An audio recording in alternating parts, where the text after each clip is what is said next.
To do YouTube successfully, do you need a studio, or can you work from anywhere, like your kitchen table or your bedroom or out in the open like this? At least for my case, I have tried both and I believe I have a definitive answer. I have a definitive. I played a key role in creating the biggest tech of all time. It became a $3 trillion industry. In there, I was a king. Then I abandoned it all and walked out. We changed the world. You use my tech every day. I could have lived the rest of my life comfortably on those achievements. I walked out from all that too. I did it as an employee. No matter how big the office, the title, the chauffeured cars, the mansion on foreign assignments, the salary package, I was still just an employee. Once that was done, I felt that all work from now on will be on my laptop or on the phone, from anywhere, no more offices. After all, I had built a mobile data network that made that lifestyle possible. I think the next decade will be the decade of the creators, the decade of the key opinion leaders. And I've always been living in the future, so I felt that's where I need to go. The media is video. That much was obvious to me. But how to get there? I don't have 10 years as a photographer, I didn't go to film school. In fact, when I went to primary school, I had top grades in almost everything, except one subject: art. My teacher said, "Larsson, I don't give out 1, so you get a 2-. Later, I became arguably the best expert in the world in some of those other fields and changed the world with it, while I still can't draw a round circle. After all that, am I going to work with art now? How can I possibly do that successfully? I started dabbling with video in our spare bedroom, bought a green screen, a Canon Rebel camera and a mic. I learned basic Premiere Pro. It was okay, I guess. I could produce some useful content in one tech niche I was in. But it took me a week to make a 5-minute video and it still just wasn't very good. I gave up.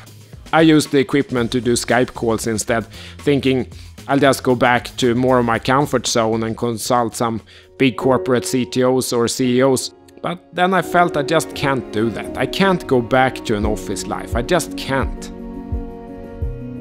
6 months later, last year, I logged into YouTube Studio at one point, and to my surprise I saw that people were actually still watching those old videos I had done, that were not only bad, but they had lost all relevancy at that point. So I deleted them all. But I felt encouraged, so I decided to give videos another go. I tried to work from home, and I also signed up a co-working space to sit and edit in. But it didn't work out. It wasn't that it practically doesn't work. I felt that emotionally it was too difficult. At home I'm in a family, private mindset. I felt like I'm going to talk to my wife or go play with the kids or go sit in the sofa and read something. I just couldn't get in the work zone. The videos I did were not good enough and I was too slow making them. So I gave up once more. But it kept nagging me. I felt that I have a lot to give. In several areas, in investment, in business and technology, but also in terms of future media creation. I am a software guy. I programmed computer graphics since I was a kid and I've always loved it. And I saw that something is happening now. Earlier video and audio was about hardware, about big cameras, huge lighting sets. The first Star Wars when I was a kid that was made with miniature models and analog cameras. Movie cameras today are digital instead of analog, but they're still about the same size, they're still $100,000 Alexa cameras. And they've just changed the sensor, but in total it's not that much different. But we have now the small seeds of change, and I felt that just last year we passed an inflection point.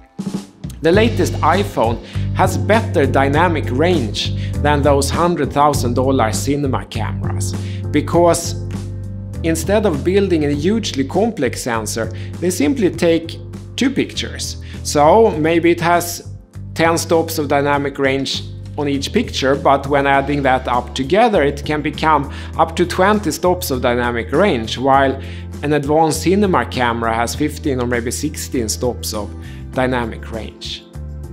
And the movies we are watching, they're getting increasingly software rendered rather than set built. Even the main character is rendered sometimes. And previously super expensive effects tools are being released to consumers for free. VR and AR tools are going from hype to useful media tools. Software is coming in media now. I will never be as good photographer as the master photographers, but software, that I know better than most people on earth. So I wanted to make this work. Then, one bright Swedish summer night, I literally woke up and realized what I am doing wrong. It's what I've been teaching my teams for decades. It's not the good idea that matters, because all good ideas will be copied. It's about how well you execute on that good idea over time. And that in turn is about routines. You have to set up good routines, routines that not only work once in a while, but that will work for the long haul. Day in and day out, week in and week out, year in and year out, decade after decade. Because that is how you achieve true mastery. Almost all talent is just practice. That's how you truly win. You run everyone else to death until only you are standing. I realized I need a studio that I can go to, get in the zone every day. But signing up a studio when you have 0 subscribers on YouTube, that would be insane. And it's against what everyone recommends. You know, just press record, you can do it from anywhere, don't think about it. And it's a lot of money. Stockholm rents are insanely expensive. Just because I have some money, I don't want to waste it. I'm running a strict investment program, I don't want to take money from that. But am I a man or a mouse? Do I believe in myself or not? I've done business with a man who had 5,000 armed men in the personal army. Am I going to chicken out now from signing a silly studio contract? So I signed it.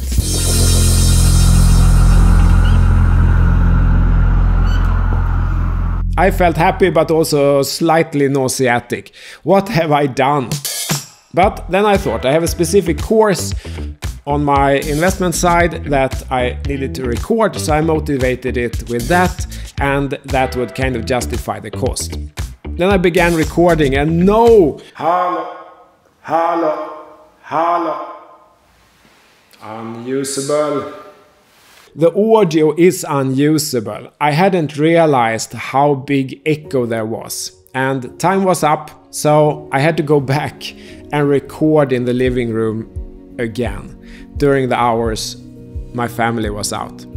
Then I had to pack it up again every day. I was in a worse state than when I started, because now money is flying out. I'm not aware of anyone else who has made such a huge exit to go for YouTube with basically 0 following and 0 proof. By the way, do you own a phone? If you do, you're using my tech, and in that case, I think it's only fair that you subscribe. Otherwise, I'll take it back. Do you think I will fail? Press dislike and subscribe. Do you think I will make it? Press like and subscribe to find out. So what did I do? Watch the next video to find out. Do you think I made a mistake? Let me know. So here I am. I'm starting not 1 but 5 YouTube channels this year. I intend to take these channels to major key opinion leader positions over time, like I was in my previous industry. If you subscribe and join early, if you believe in me now when I'm nothing, I will remember that later.